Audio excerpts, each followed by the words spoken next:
Good evening, everyone.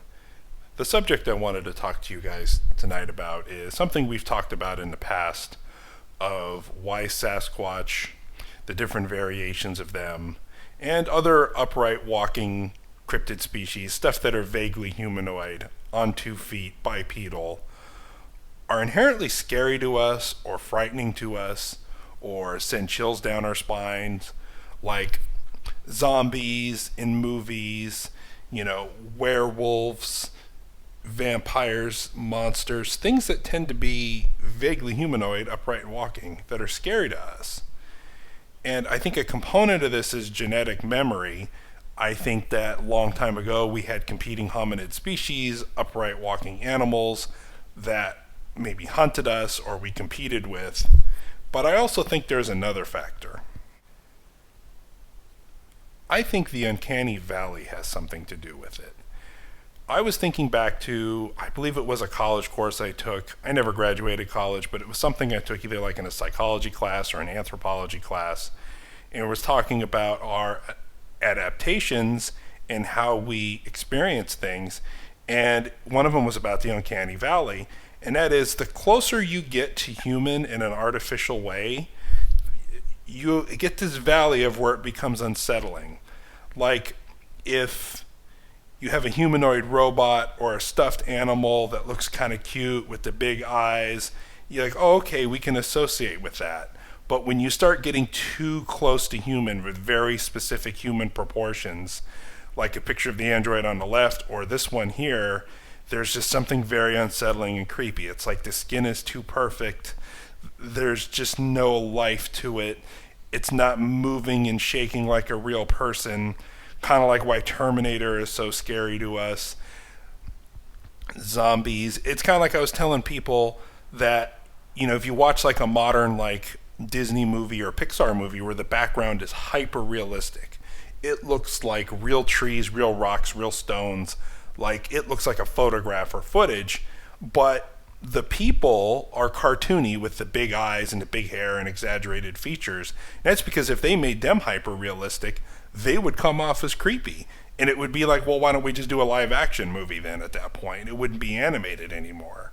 So I think there is a component of this to Bigfoot, why they are so scary, the way they move, the way they walk, that they can vocalize, that they can manipulate the environment, they can open doorknobs and move fences and gates and make primitive tools and run around, and their faces have expression. They can be surprised, they can be angry, they can have a curiosity look, they can have sympathy. Some people even report that they're very much like a human being, but not quite. And I think that's very creepy to us, and that's what everybody reports with these things, that it looked very ape-like, but its mannerisms, the way it looked. And I think that's why, to me personally, monkeys, especially chimpanzees, the higher end apes, and gorillas and stuff like that do have a creepiness to them, is that they're getting pretty close to us.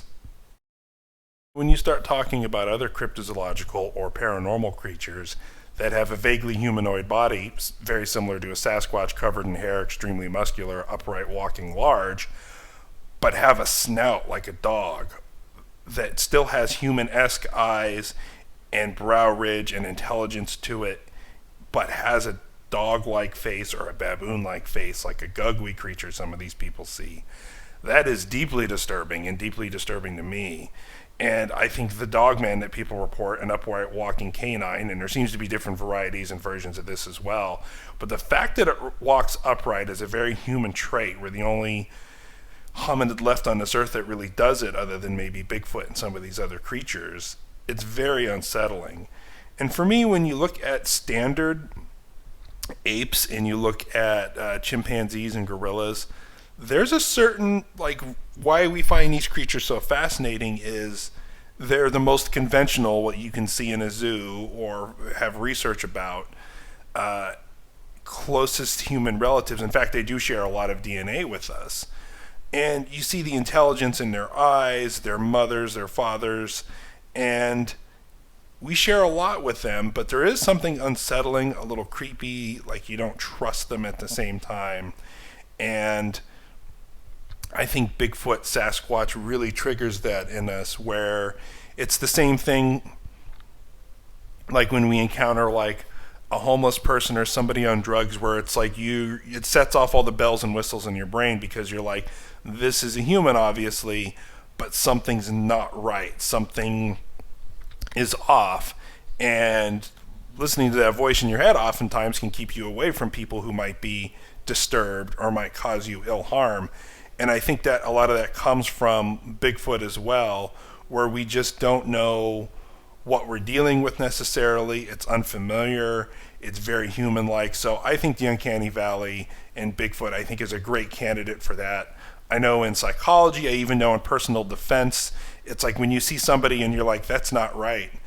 And here's some pictures of some apes that were in experiments, poor guys, way back in the day. But you can see when you get some of the hair off them, the human-like features, the nose is different. The ears are like ours but extended.